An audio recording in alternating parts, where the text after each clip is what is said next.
ఈ రోజు మీ farewell day. ఎందుకు ఏడుస్తున్నారు? రేపటి నుంచి కలుసుకోలేం కదా. ఏమి సాయంత్రానికి చచ్చిపోతున్నారా? ఫోన్ నెంబర్లు తీసుకోండి, మళ్ళీ మాట్లాడుకోవచ్చులే. సరే సార్. ఇప్పుడు కల్చరల్ ప్రోగ్రామ్స్. ఎక్కడో పుట్టి ఎక్కడో పెరిగి ఇక్కడే కలిసా. ఎక్కడ పుట్టి ఎక్కడ పెరిగి ఈడెక్కడ పుట్టినాడు తెలియదా నీకా? తెలుసు సార్. ఎక్కడ పుట్టినాడా? ఈ ఊరే సార్. ఎక్కడ పెరిగినాడా? ఈ ఊర్లోనే సార్. మళ్ళీ ఎక్కడ పుట్టి ఎక్కడ పెరిగే కరెక్ట్ గా పాడు.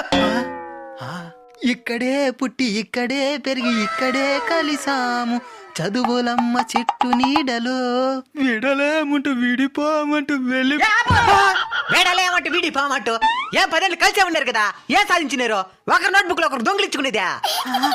ఫేర్వెల్ ఫంక్షన్ అంటే చాలు ప్రతి ఒక్కరికి ఫీలింగ్. పెద్ద తర్వాత హాస్పిటల్ అర్జెంట్గా 10,000 ఫోన్ చేస్తే ఒక్కడు కూడా ఫోన్ ఎత్తాడు. ఇప్పుడు మాత్రం వేడాలేమంటూ వీడి పామంటూ no feeling, only enjoy. Okay sir. రివల మచ్చా రివా రివా రివల మచ్చా రివల మచ్చా.